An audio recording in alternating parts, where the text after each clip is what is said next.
What is up, everybody? Welcome back to Critique Revolve, a Kevin Smith retrospective. I am your host, the one and only Bobby D, and in the studio with me is Steven. Yo. And Michael. Hello. This week, we will be talking about Kevin Smith's first film, the classic Clerks, released in 1994. Made for all of $27,000, which can't buy you a car these days. Can't buy you groceries. Yeah. Yeah, that is true. So you said $27,000 even? 20. Are you going to do the I'm doing the calculation. the calculation? Steve's in the computers now. $27,000 in 1994 is equivalent to $57,300 today. $57,000 in today terms. This was the movie that introduced him to the world.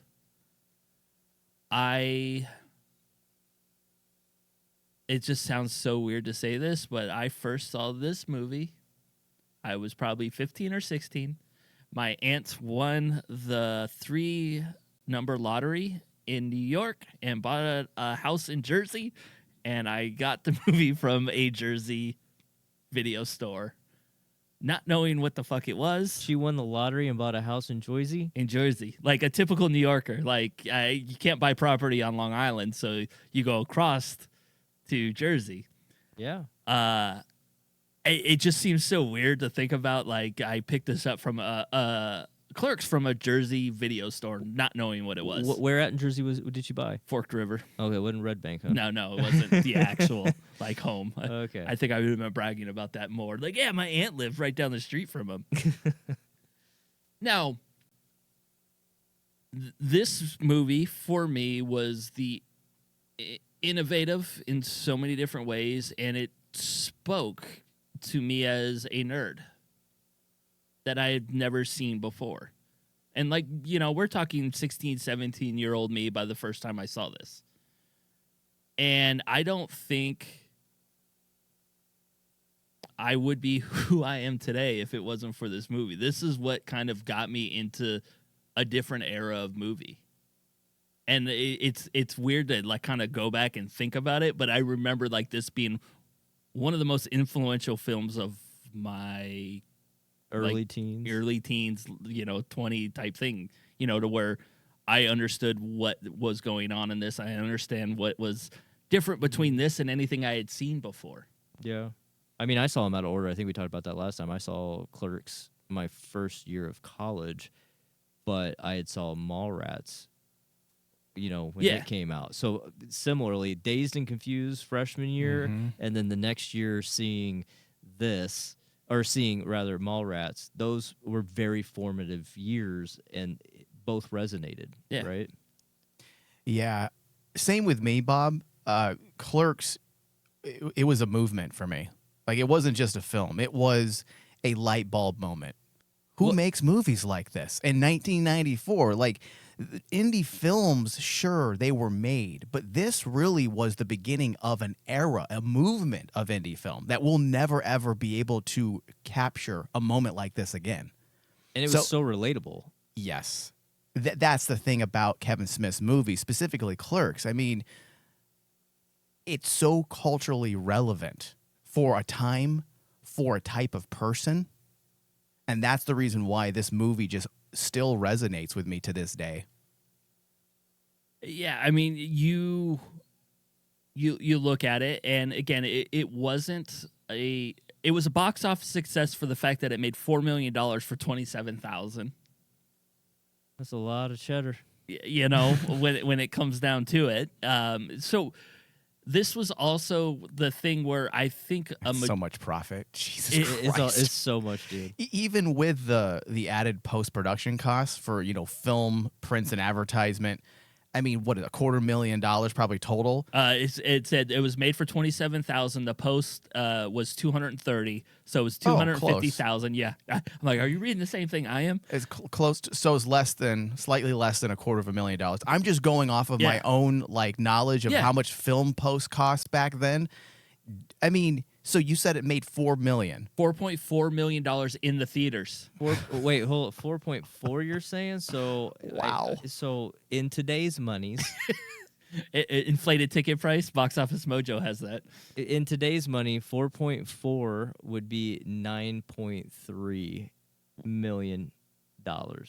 Again, for a $50,000 investment. Now, mind you, Bananas. that budget probably goes mostly. Let's look at just the 27,000, right? Which is the original budget. Yeah. Okay. Well, 80% of that probably went to film stock. He's talked about that. It was renting the equipment. Oh, okay. And it was renting the equipment and the film stock because everybody kind of did it either for free or for very little money and was just happy to like participate. Yeah, because a lot of the things, if you ever look at like Walt Flanagan, some of those guys play Multiple 5-6 characters, and they just have different roles throughout. So, I mean, it was a very budget-friendly casting choices, with there's really no names. And they could just film in the very place that they worked. Yeah. And just like everything about this just seems so... If this was to happen today, you'd be like, oh, these are the people shooting those YouTube shorts, Yeah, but back then it was so avant-garde and guerrilla. It's just straight up guerrilla shooting. Like, yeah, we're going to leave the blind shut so they don't know what time of day it is because we're shooting at 1 a.m. Yeah. I also want to stress that this is pure talent. Someone tried to make this movie today. It would be digital. It would be very easy, point and shoot. Yeah, we all have iPhones that shoot in 4K 60 frames. And you can fix it much easier with digital tools if you mess something up. Back then it was one shot, one go, or you're wasting film. Yeah, well, just to give a bit of context here for film. So typically, for 1 minute of footage, it usually takes about 90 feet of film. Okay? One of Steve's wieners. 50 cents to $2 per foot is usually the cost. Okay, now color, and depending on your film stock you're using, that's probably going to the higher range, probably closer to 2.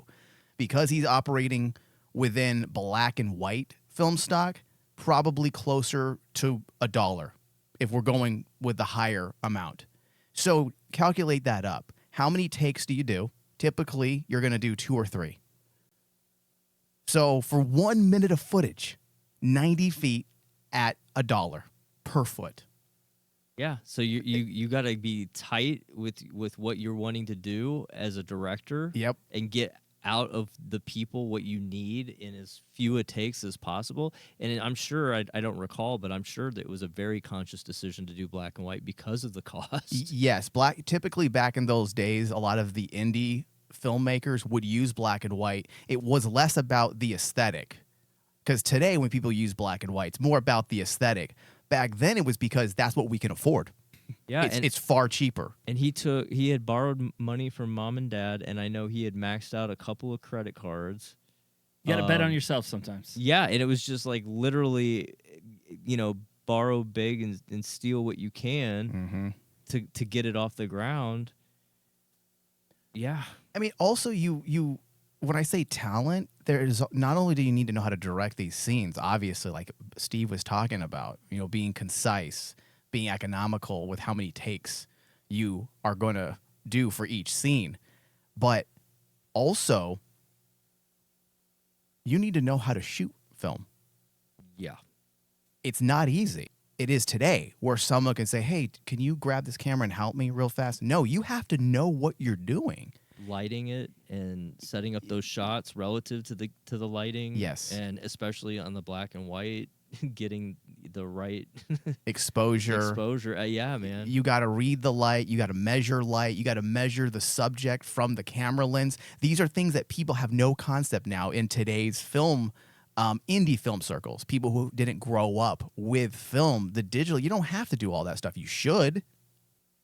Built-in light meters that it does all the work. So you're looking at this film, not only is it an accomplishment on so many levels, but just looking at how are you even going to get a fucking picture to begin with? And then to add to that, besides the technicalities, he had only been in film school for a handful of months, and then bounced and was like, I think I know enough. I can learn this on my own. Like, I know enough to be dangerous, and since he had met Scott Mosier, Scott still kept going, but Scott could help because he continuing his education. Like it's just like a perfect storm of Yeah.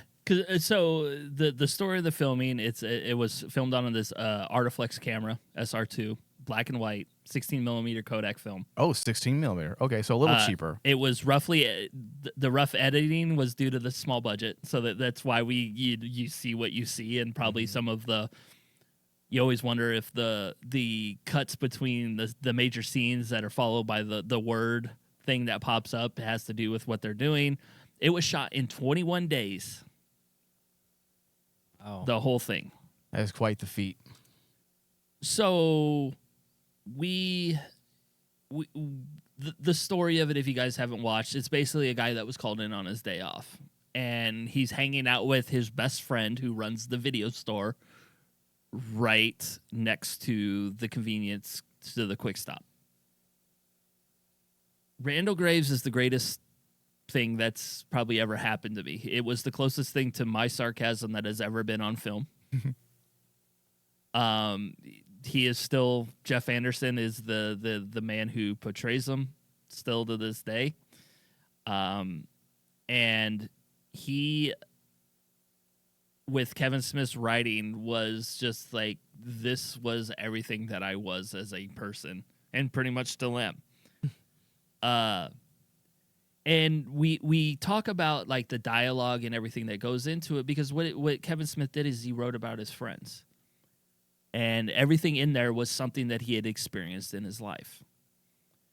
And I think that's why it's so relatable to like an everyday person, that they've seen the Randall in their life, or they've had the Dante, or their Dante and they've had their Randall. And, dealing with the girlfriends. And if you worked in retail at any point in your life, the customers that came in, he was writing what he knows in a way that was very offensive in a smart way. Sarcasm, some of the things that came off in the writing, but in like a completely new way that I had never seen before. It wasn't just like the over-the-top fuck you type scenarios. It was witty dialogue. Witty, yeah. And you kind of had to pay a little attention. That you could, after multiple watches, you pick up on different things. Yes. And I would say the same holds true for a lot of his films, even Mallrats or even Clerks 2. There's just this subtleness. It gives that genuine feel of like when you're with your buddies and you know a lot about one another, you may say something to one another, to each other that someone else isn't going to get, but they could stop and go, okay, now I get it. But there's just like that undercurrent. Yeah. He captured it so well.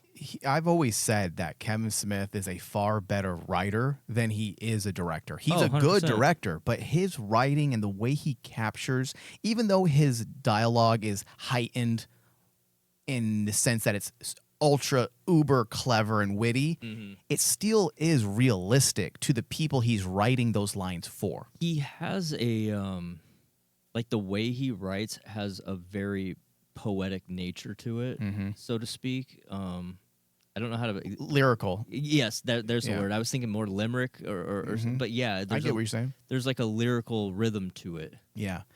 I don't know if I've ever seen watched any of the behind the scenes of any of the films of watching him direct in those situations to see and understand the words on paper as they're written and that rhythm to those words. If like he's articulating, if there's like a cadence, like a cadence and a beat, he's done one count and then go. Right, or is it like when you're talking whether it's Dante or Randall or any of the characters really, is it what those actors are bringing to the table and how they're interpreting and that cadence and rhythm that they're getting into? I'd love to see that. I don't know if I've ever seen a behind the scenes on that. I think you might be right. Chemistry is a lot of it. That's the reason why some of his best films are the ones where he's working with the people he knows best. He probably knows what they can do. Each of those actors know what each of them can do. And what his expectation is. Yeah. I mean, looking at Mallrats, not to jump ahead to a film, but to your point about the chemistry, I don't know how you could have cast a better person for the leads of Jason, the Jason Lee and Jeremy London. But the chemistry between the two, just like Dante and Randall, like it's magic. But I think the difference between those two is, okay, Jason Lee wasn't a known actor. No, he's a skateboarder. Jeremy London was. But you know what I mean? You actually went out and cast it. This isn't me picking up you and Ryan and me filming a movie. We could do that. Well, probably. I mean, I don't doubt the things that we could do when we actually focus. Right, focus. Yes, that's usually most of it. We have good ideas. It's the focus part. The focus part. Because when it comes down to it, and he put himself in this movie. He was originally supposed to be the Randall role, Kevin Smith.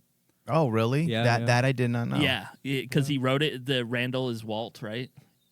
I believe Randall was originally Walt Flanagan, which is one of his best friends. And he was going to put himself in there, and then Jeff Anderson came, and then he created what is Jay and Silent Bob. Mm-hmm. And that is, when you go back and you watch 1994 Jay and Silent Bob, you see a Jay Muse who's probably drugged out at that point, allegedly. Starting to. Who has probably no business being in front of a camera. But it still worked. But it's just struggling to get lines out. But it absolutely worked for what it was. For what it was and who he was portraying. It worked. I fucking love him in that movie, dude. What's that line he says? Look at that guy. Doesn't he owe me money? I'm gonna rip his soul out later today, or something. Just stupid things. It's just so suck good. My dick. No, I'm not a fag. Like things like that were said in that movie. That you're just like, was this the way it was written, or is this just Jay Muse being Jay at this point? I think a whole hell of a lot of it, especially knowing what we know years later of the extreme addiction, it was just Jay being Jay and just capturing special moments on camera that otherwise probably would never work in a zillion years.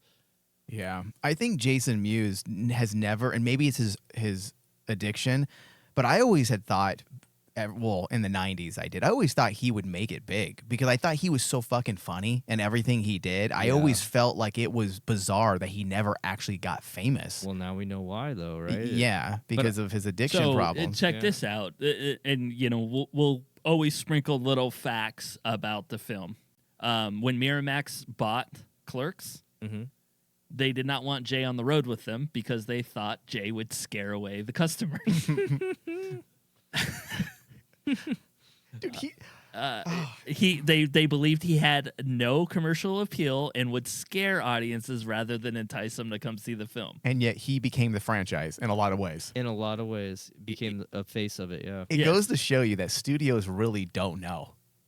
Well, they really don't. Well, they do their market research, you see, Michael, and they have their demos. Out of these 7 characters, which one do you like? That long-haired hippie I don't like at all. Right, and then you fast forward to when he was in Zack and Miri and had a completely different aesthetic because he had cut off all his hair and had that crazy back tattoo. Comes in as a completely different character and is equally entertaining and hilarious. Yes, yeah.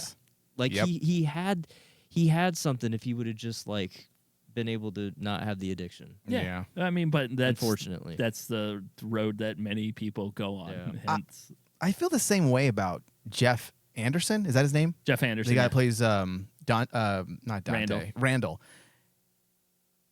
I remember when this movie came out. He was the next big thing to you, right? I loved him, but there was a lot of people that said the acting isn't good. That Brian O'Halloran, how do you say his name? Is it O'Halloran? O'Halloran. Yeah. And then Jeff Anderson. They were saying that the whole thing is just there's not good acting. It's good dialogue, but the acting isn't great. And I didn't know what they were talking about because, okay, maybe there's an argument to be made for the actor that plays Dante. I mean, I like him. I think he's just fine. Randall killed it. Jeff Anderson, dude, I felt like he captured a type of person so well. And delivered the lines that were written for him, or if he ad-libbed some of it, so convincing that I never understood why he also never chose to pursue acting. I know there's a backstory there that you guys probably are aware that I think he didn't like Hollywood. Am I right? I believe was the reason that this wasn't what he was there for. Yeah. Right. I think he could have capitalized on it because he has a way of delivering lines that is very unique. It is, and then, in my opinion, he was the star of Clerks, the first one, and then when Clerks 2 came out, he underscored that he was the centerpiece, even though the story was really, it's about the friendship, right? It's about the two of them. Yes. But it's really heavily focused on Dante. But Randall is such a centerpiece, and all of his lines in that film are amazing. Yeah. Dante, in a lot of ways, is the perspective of the film, but most of the film revolves around Randall, if that makes sense. It's a good dynamic duo. Yeah. It's like a yin and yang. Yeah.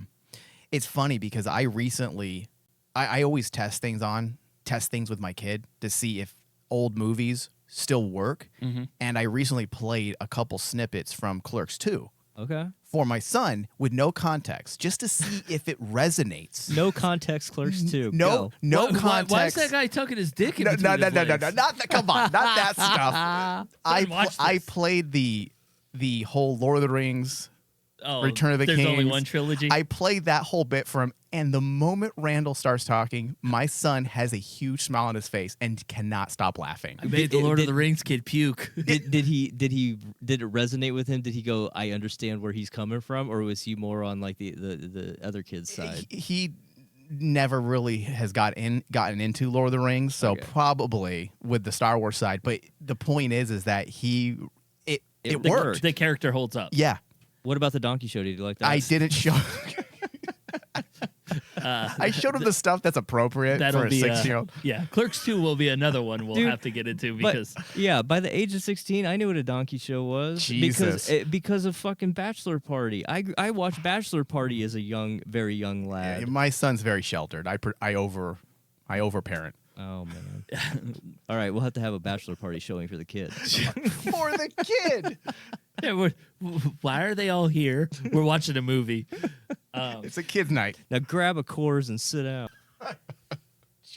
So, what I want to get into next here is we're in a day and age of everybody's overly sensitive. Yeah. I mean, will we ever see anything made like this again? In film?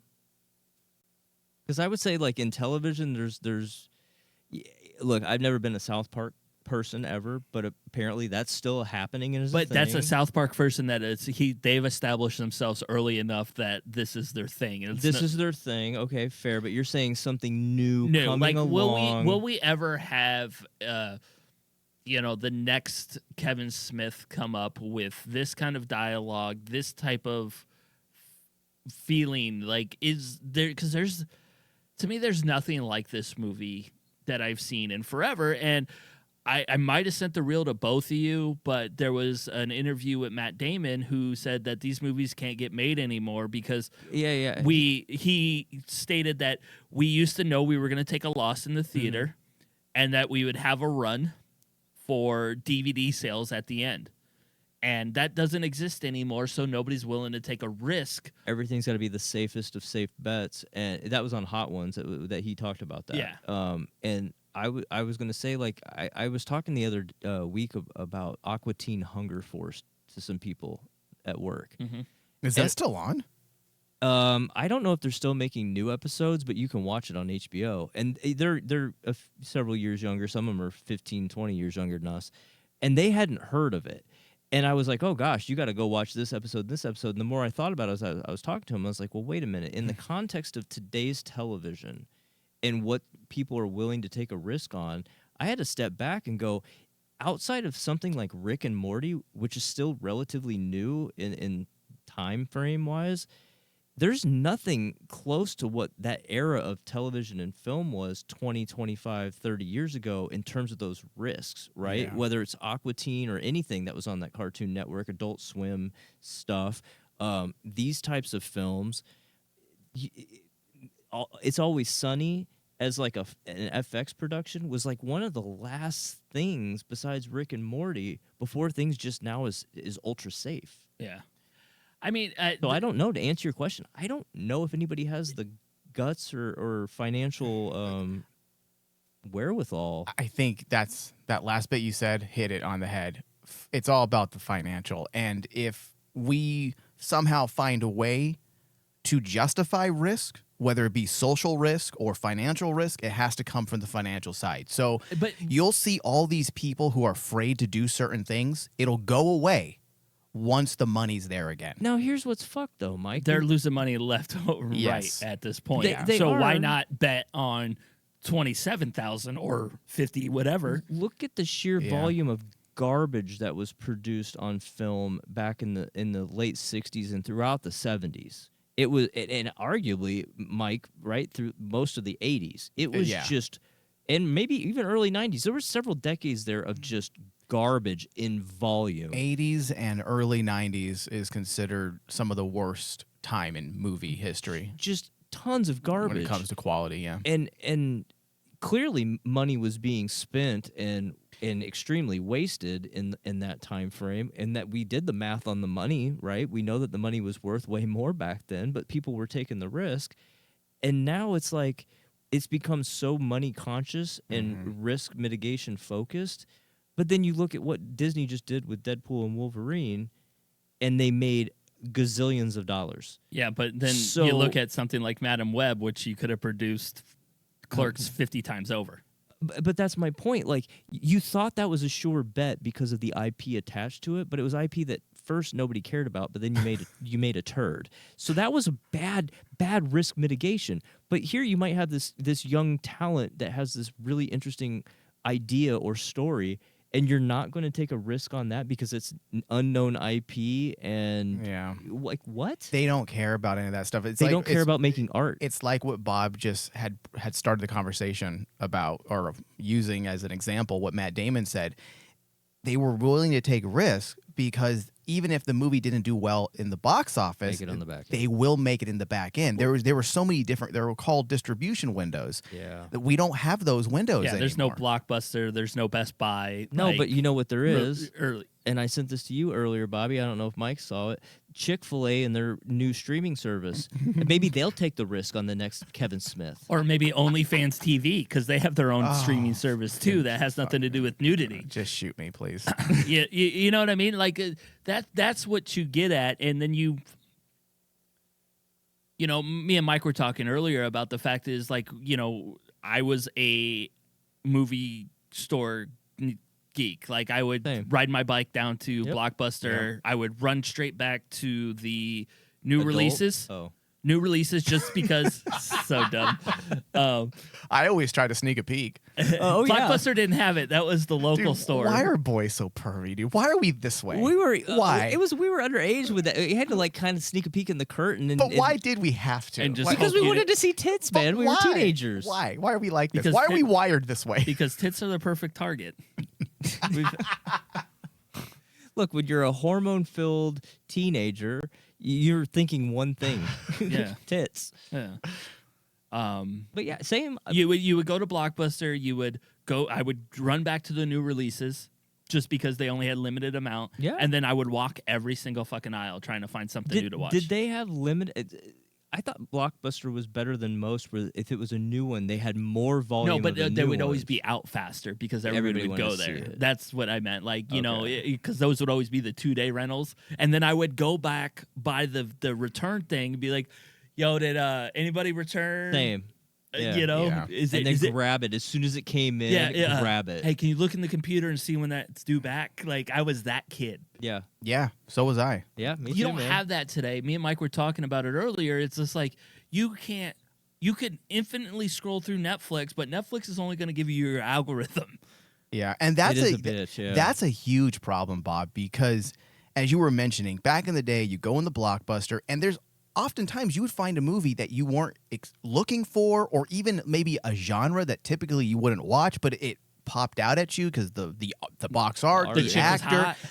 Exactly. There's various reasons why we might decide to pick up that movie as opposed to one that we typically would rent instead. But now, in this day of algorithms, we don't even see those would-be films that we might want to watch. I legitimately can spend a half hour watching previews on Netflix, find nothing to watch, and I'm like, I guess I'm watching...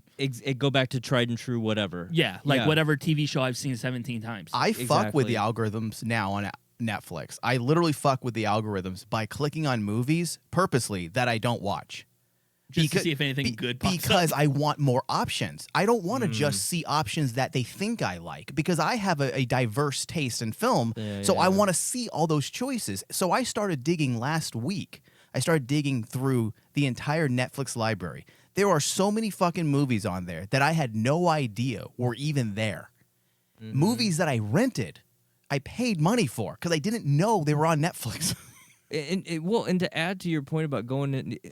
Blockbuster where I live was on the other side of town. We had Family Video. I don't know if there was Family Videos out here on the west side of the country, but that's what we had in Midwest. And what I appreciated, and I know Blockbuster did this too, but again, Family Video was like a smaller franchise. They were usually better. Those smaller places had way better selection. Because they did have the porn too. They did have the porn, but they had a way better selection. They also had video games, but they would have multiple TVs. Books. And the clerk that would be working there would throw on the movie that maybe they were interested in watching while they were trying to burn the hours away before they got to go home. Or if it was like a new release and they knew people would be wanting to watch it, they'd throw that up there just to get the excitement. And yeah, I guess you kind of get that with all these streaming services, but you're just getting like this 15 to 20 second clip, whereas you can't just stop as you're looking at this sea of box art and just look up at a TV and just watch it for 5 minutes and go, okay, I also can't ask Netflix if anything cool came in. You can't. Hey, Netflix, I guess you can ask Siri on Apple TV, but she doesn't know shit half the time. Yeah. So anything cool come in? Now starting Cool Running, starring John Candy. Exactly. Wait, what? That's what would happen. And what's interesting about this, going back to like just the whole premise of Clerks again. Yeah. Randall playing this person working in the store, which we've all run into the dude that is the movie Nazi. That is the movie Nazi that's working at the store. I was like Randall, but I had the job of Dante. I didn't work in a convenience store, but I worked in a grocery store. Didn't that resonate with you as somebody that worked in that realm? Yes. All the idiots that come in and you're like, oh my God. And then you're just looking at the clock like, I want to go home, get the fuck out of the store. I'm not supposed to be here today. I'm not supposed. And that happened all the time because somebody would call out sick and you're like, I don't want to go in. And then. Well, isn't that the whole beautiful thing about Clerks? There is a character for everybody. For almost everybody. Yeah. In the movie that somebody can connect with, understand, relate to. Randall, I think, for a lot of us movie nerds and geeks in general, I think a lot of us connected to Randall because he was the king of nerds in a lot of ways. He was cool. Well, and he liked the stuff that we liked. Well, and again, we get into something that it's the first time that it was a normal conversation in this movie about nerd culture. I remember growing up and people would ask me stuff about Batman, like even when like the Nolan movies came out, and I would be apprehensive about talking about it because are you asking me because you want to know? Or are you going to fucking make fun of me because I'm going to punch you right in the fucking head? Like type of thing. And just to hear the conversations about Star Wars and all that stuff that go on through Clerks, it was the first time that it was like, wow, there are other people out there that have these conversations. And these were the conversations that I was having in my social circle as a teen. This was exactly the conversations. Yeah. It was Star Wars. It was Batman. It was Spider-Man. It was tits. It wasn't 36 dicks, but chicks with dicks. Yeah. Best of both worlds. In a lot of ways, it was a film that validated, I think, geek culture before it was the norm. Before it was considered a part of, even though it was a part of pop culture, it wasn't a part of mainstream culture. Before Target got every superhero shirt known to man. Yeah, and it's funny that you bring up, even during Nolan's Batman, but you are right. Things have changed pretty quick in the last 15 years because not everybody was into geek things. It's become a little bit of a cool thing to do now. It's not geeky and nerdy to like a lot of this stuff. Okay, let me ask you guys this, because this is always the funny one where people will come up and they'll be like, well, you oh yeah, I like that stuff too, and you almost feel like you're above people. You're like, bitch, like I used to watch Batman 66. Like, bro, when I was a freshman in high school, my wardrobe consisted of like Rocky and Bullwinkle t-shirts, Superman, Death of Superman, which I've bought several over the years just because I keep outgrowing them or they get deteriorated.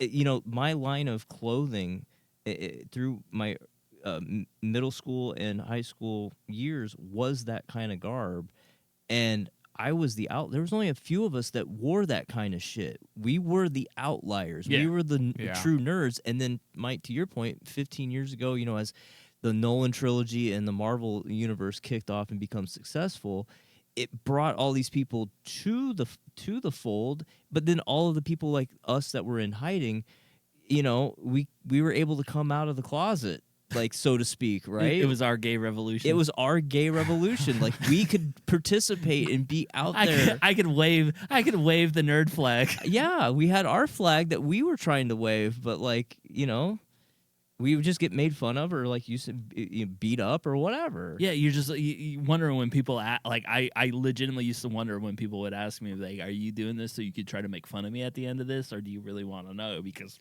you know, I could do this for hours. Yeah, I could do this for hours. Talk about anything. But Well, I'm a bit of an elitist when it comes to this stuff. Absolutely, Bob. Like when people like, oh, I like this shit. I'm like, man, motherfucker, I've been fucking. Like, this is I've been doing this way longer than you've been alive. Yeah. yeah. It would be like me going, like, I've recently started watching a little more anime type things. It'd be like me, like, preaching, like, yeah, I've been around forever. I'm like, no, I really haven't. Like, yeah, that'll never be me. I'll never be in that boat with you, but I understand what you're saying. But you know what I mean? Like, Yeah. I watched Dragon Ball Super for the first time. I think that thing's been out since, like, 2015. And it's because I sit at home and work, and it's just like I can have it on, and it's just there. And next thing you know, I've reeled through 100 and whatever episodes of it. I'm not going to claim I'm some kind of super anime fan. Like, well, the best is I have friends that are into this nerd culture, especially the superhero films, right, or in Star Wars. But it's such a surface level kind of, they love it, but it's like that surface level love. And so they're constantly sending me articles or things. And it's like that thing that you're trying to share with me, I knew about 2 weeks or 2 months ago. And so it becomes like, okay, thank you. When they know, because they've come to the house, they know that there's a vault of comics. Just, you know, there's literally a vault of comics. There's nerd shit everywhere. Yeah. People come to my house and they always look. They're like, what is this? I go, I'm sorry I didn't buy all the stuff on my walls from Target. Right. So do you think then do you believe that Clerks, because they were mainstream hits, his films, maybe not Clerks right away, But do you think he's the one who led the charge to geek culture? I think whether he intended to or not, I think he kicked open a door that this was the first door, and I think Mallrats was the second door, and it just took... Who the fuck knew who Stan Lee was before Mallrats? Yeah. And it just took a little bit for the rest of the world to catch up to make their way to the door. Because before Mallrats, unless you were in the comic world, your only other insight into Stan Lee is if you maybe watched Spider-Man and Friends or whatever it was on Saturday morning, you'd hear his voice. Yeah. Right. But I do believe Kevin Smith opened up a lot of those things because, again, it was nerd conversations that were happening between Dante and Randall that we now have turned into shows calling Talking Shop. Yeah. Like, you know, that we do all the time on the network. And not just us. Not for us, but I'm just saying in general. Like, that they'll be like, you know, X-Men versus the Justice League, who you picking in a fight? Right. And there's podcasts galore across the internet of people similarly talking about this stuff where normally it would have been hush-hush in a basement on a weekend over Super NES and Cheetos, you know? For mouth breathers. Mouth breathers and neck beards. But it was very unique when it came out. I the part that always resonated with me when I was a kid was the conversations about Star Wars. Yeah. Because where did you hear anyone in a movie or TV show reference Star Wars so specifically? And so earnestly about them going to work and being murdered for doing their job while they were just trying to build the Death Star. Like, what? What kind of what? I love that conversation. Yeah. To this day, it is such a good conversation. Such a When they- well-written. Yeah, when they go to build the second Death Star, the new contractors had to know there's an implied, it's like, oh, yes, it does make sense. It makes perfect sense, but until someone says it out loud, it's not even a thought in your mind. And then once you hear it, you're like, I can't not think about this. But it's funny because when you hear something like that retrospectively, you know how we are now as adults and how we interact with each other, it feels like a conversation that we would have as well, like where we break down the morality. In fact, that's how we do a lot of our shows. The morality of something, the what ifs of the situation. So that's why it's such an interesting way to capture a geek conversation, because in a lot of ways it may seem like it's overwritten or over the top. Like, who discusses the Death Star? Well, we do in this studio all the time. Yeah, it's the types of conversations people have about these types of things. You know how hard it is for me not to call you guys sometimes, like in the middle of the night when I'm watching something. Like sometimes I'll call Mike in the middle of the day because I'll just get done watching like Acolyte and I'm like, dude, when did the Jedis become such fucking whiny bitches? Like whole conversations just about that. That is Clerks. That is Clerks. And Mike, going back to your question about did he do this, I would say it's not just that he kicked open the door for nerd culture to eventually usher itself through the door. He opened the door for other people to think about how to make films, not just from a guerrilla indie low budget perspective, but just subject matter to tackle and conversations to tackle through characters discussing things like this. He had an impact on film that I don't think is fully appreciated quite yet. I wouldn't say it's on the level of like a Lucas impact or a Spielberg impact or Scorsese or something like that, right? But there is an impact. If there's a Mount Rushmore of directors out there that put their fingerprints on the industry, he's certainly one of them. He just might not be one of the biggest of the heads on the Rushmore. No, I would agree with that. I don't think he gets enough credit. There are a plethora of television writers, Gilmore Girls specifically, that stole his style of dialogue. So he opened the doorway for a very specific type of dialogue. It's very different than even Tarantino's. Tarantino writes dialogue very well as well, but it is very different. It's very different, but both of them uniquely do dialogue in such a way that nobody else does it those ways. Yeah. Now, okay. And the person who's gotten most of the credit for that is Tarantino, but Kevin Smith, in a lot of ways, Tarantino's conversations aren't witty. They are grounded and oftentimes reflect how people talk about things in day-to-day situations. Yeah. Kevin Smith has a cleverness to his dialogue, and it's very concise and purposeful. I would say for Tarantino, the most witty and most obvious one that most people would point to is probably Pulp Fiction. Yes. But I think the one that resonates the most with me for the most grounded and real is True Romance. But that's just me. Yeah. But, he wrote it, didn't direct it. So when we come down to the dialogue that was put into the film, because of the dialogue, because there's one fight scene in it. The dialogue, there's no nudity. Okay? The dialogue alone got it an NC-17 rating when it first released to the theaters.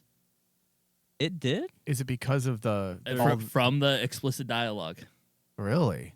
Because I guess you can't talk about sucking dicks in a parking lot or snowballs or anything else. Not that's kid stuff nowadays. So yes, that is legitimately the thing.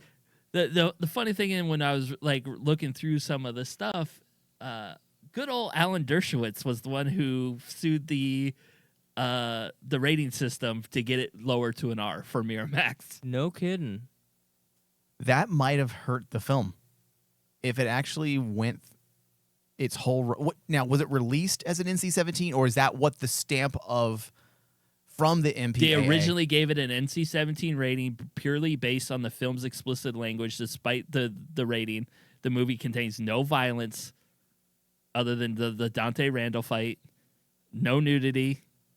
This had serious financial implications. Very few cinemas in the United States screened an NC-17 film. Yeah, that would have been a death sentence for this movie. I don't think we would have Kevin Smith today if it actually was rated NC-17. No, we wouldn't. And what's funny about that? And they finally gave it an R rating, and there was no alterations to the film after they got sued. You know, and a couple years later, after this film would have been Eyes Wide Shut, which was NC-17, but for obvious and completely different reasons, right? But 2 points I wanted to bring up about what you're saying. You know, again, Deadpool just had 116 fucks in it. Yeah. The entire MCU has 117 fucks, right? And that film, no problem, right? But when you said Snowball, that made me giggle a little because, again, I didn't see this film until my first year of college. I saw him after got it spit back in your mouth. No, but I distinctly recall sophomore year there was massive rumors going through the school because there was a party over the weekend. I didn't go to it, but everybody was talking about how this one dude got snowballed because this chick had blew this other dude and then went and made out with this other guy. And at the time, you know, it was a new concept to me, and I'm sure a lot of people like, what's a snowball? This film came out a year before that. So anybody talking about that who had maybe seen this film would have had that context. It would take me several years later to appreciate the bookend of that experience of a snowball. Of a snowball. I did. You know what I mean? I did learn a lot of explicit stuff in this movie because '94 I was 14. I think. Yeah. I didn't see it till I was like 17. So. Yeah. Actually, you know what? I saw this when I was 36. Last year. 16 actually is when I saw it. But still, even I was sheltered, so it was a lot for me. I think I would have been like 18, maybe 17, but I'm thinking 18. So it's weird to think that this movie was almost not really a thing until Miramax said, "Look, we put $230,000 into post production. We need this fucking released." That alone is nuts to think that language alone can get you an N-17 rating. Then you fast forward, it just shows you how much has changed over time because even rewind the clock back a couple of decades or, you know, a decade and some change prior, and you've got Eddie Murphy Delirious. Yeah. Which is just, or Raw for that matter, right? And they're rated R. As far as I remember, they didn't come out NC-17. Yeah. So how can you go from Eddie Murphy Delirious and or Raw, and then a decade or some change later, this, and have such a skewed scale, and then fast forward 2 decades to Deadpool and Wolverine, and it's like, 116 fucks and all kinds of... There was jokes about pegging. Yeah. R. What? Yeah. What has happened with the rating system, Michael? It's changed. I mean, we were led by, in the early 90s, we were still being governed under conservative rule. The reason why 80s and early 90s were some of the worst for movies, it usually aligns with radical politics. It happened in the 50s, which is known for a very bad decade for films. Of course, we all know McCarthyism was running rampant. And then in the 80s, it was the Reagan era. It was a bizarre decade for movies. And then we got better in the 90s, 94, 95. Things started to get... We're still talking about 94. And if you remember, 94, we're getting music banned. You know, so I was just going to say, because around the late 80s, Mike was just saying, right? That's around that window when we're starting to see the parental advisory explicit lyrics labeling. That you couldn't buy those if you were under 16. Like, there was a lot going on. NWA is dropping albums where they're trying to get that shit banned. It was a weird time. Yeah, for what was going on in this. And And again, maybe some of the stuff was just they didn't understand. They're like, I know Snowball's fucking weird, and then I don't know what it means. I don't know what they mean, but weird. then she explains it at the end. It's like, well, you just wanted me to spit it back in his mouth, so when I was done, I just did it. And you're like, well, okay. We can't have that in America. Why do we call him Snowball? So that whole rating thing, that had nothing to do with why they cut the ending, the original ending, right? No, the original ending, the original ending of Dante, Randall locks up, Dante gets a last second customer, the customer shoots him and kills him. The end. That was the original ending. I didn't know that. Of Clerks. That is so bizarre. Do you know why they cut that and why they even included it originally? Do you have information on that? It was a depressing end. It was criticized by people at the screenings that they didn't like this, the fact that this kind of buddy movie was going through, so they ended up cutting it. I think that saved the movie. I think that was a good decision. You imagine you have this upbeat, funny movie, and then it ends on such a dark note. That seems odd, an odd choice. Yeah, they deleted it, but it's funny because reading here it says fans have analyzed the death of Dante as an paying homage to The Empire Strikes Back. Oh, and it ends on it because it ends on a down note. And that's what that's more than a down note. and there's a whole other lost scene that I was just looking at that's completely different. What lost scene is this? This is stuff I'm not familiar with. Yeah, there's a lost scene around the events of Julie Dwyer's wake that were scripted by Smith but unfilmed due to the probable cost of producing the scene. And apparently for the 10th anniversary of Clerks X DVD, the scene was produced using an animation similar to like the Clerks animated series. But basically Dante and Randall...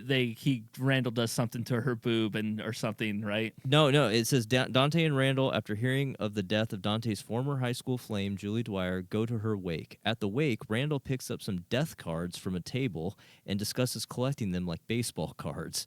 Other people's deaths. Uh-huh. Dante also runs into another former high school classmate, Alyssa Jones.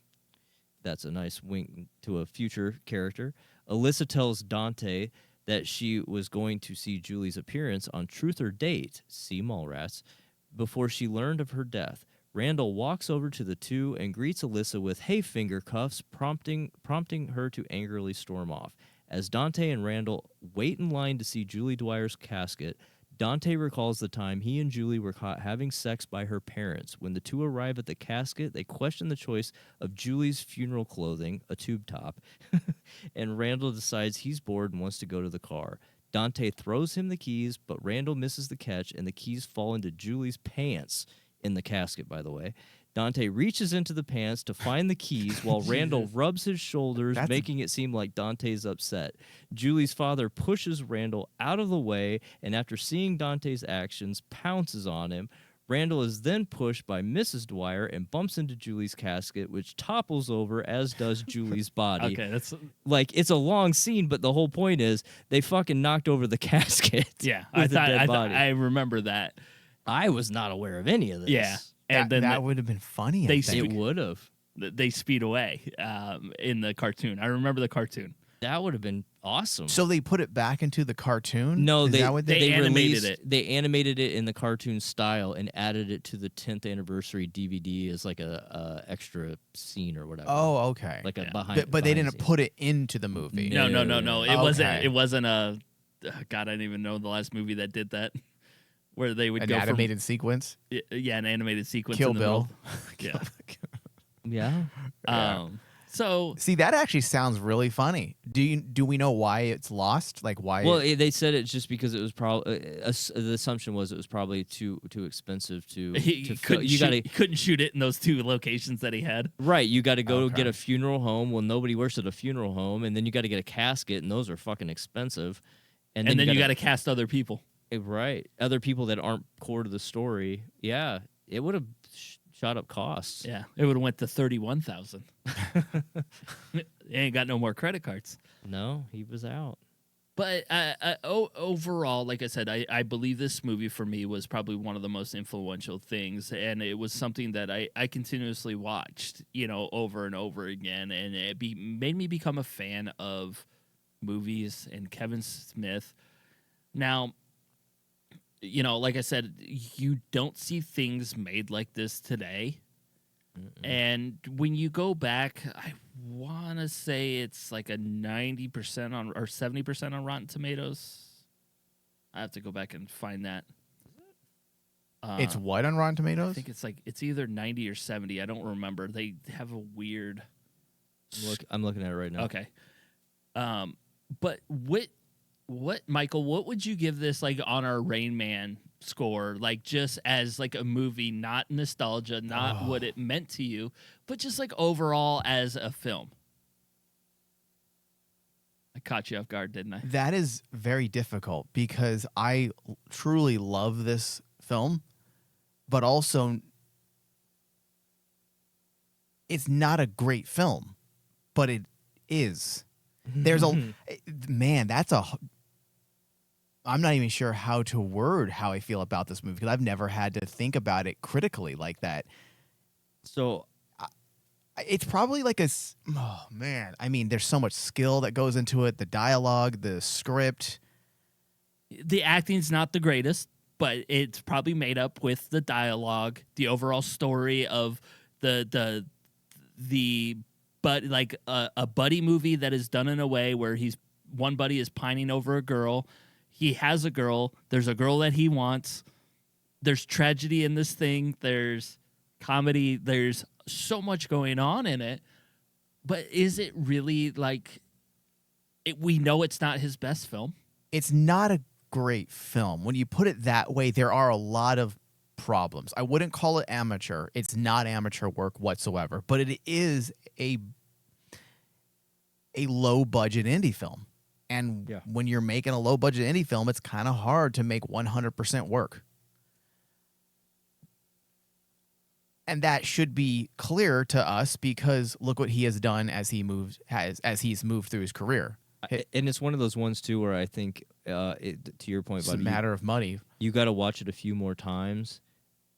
You do have, it's one you have to go back to because you will catch things that you didn't catch the first time, and I believe it's one of those films that the more times you watch it, it will grow on you more and more. And it's also one of those things when you progress in the line of Mallrats chasing Amy, Clerks 2, and you progress down that timeline, that there are connections there that draw you back to the original. It's the Askew universe before we had these things called universes, unless you have Freddy Krueger or Jason. Yeah, which he was always based on the John Hughes films is why he did it, because they were all from the same made up town. As you get later on in the movies, you find out. And so it's always one of those things. At first watch, this movie was a lot of hype. To me, maybe a 65. You know what? I like to compare it to Eli Roth's Cabin Fever. So Cabin Fever is a decent little indie film, but look what he's done with his career since then. Mm-hmm. I don't think he ever had true talent. Kevin Smith made Clerks with what he could, and he churned out a pretty damn good movie for $27,000. And we know he had talent. He didn't get lucky because look at the progression of his career throughout the 90s and the 2000s. So I'm going to say it's a 70. Yeah. And honestly, if he had a bigger budget, if this was a studio picture, it probably would be closer to a 90. Well, so I would agree, Mike, and Rotten Tomatoes, the tomato meter is 90% and the popcorn meter is 89%. Now, to put that into context, because this is 1994, I went and looked up what Dazed and Confused was, which was a year prior, and that was Linklater, right, Mike? Yeah. And Linklater made Slacker, which is what inspired Kevin to go make Clerks. Dazed and Confused is 93 and 90, respectively.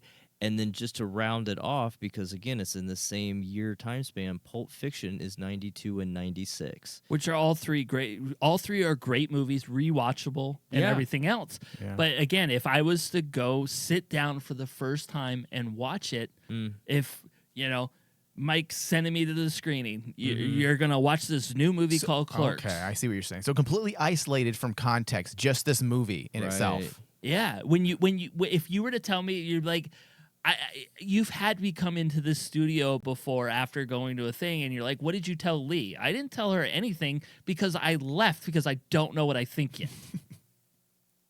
I didn't stop and do the stupid, like, unfortunately, like, again, we are in the profession of doing reviews with other people. Then you watch people come up there and they're trying to get their taglines in so they could be, in a thing.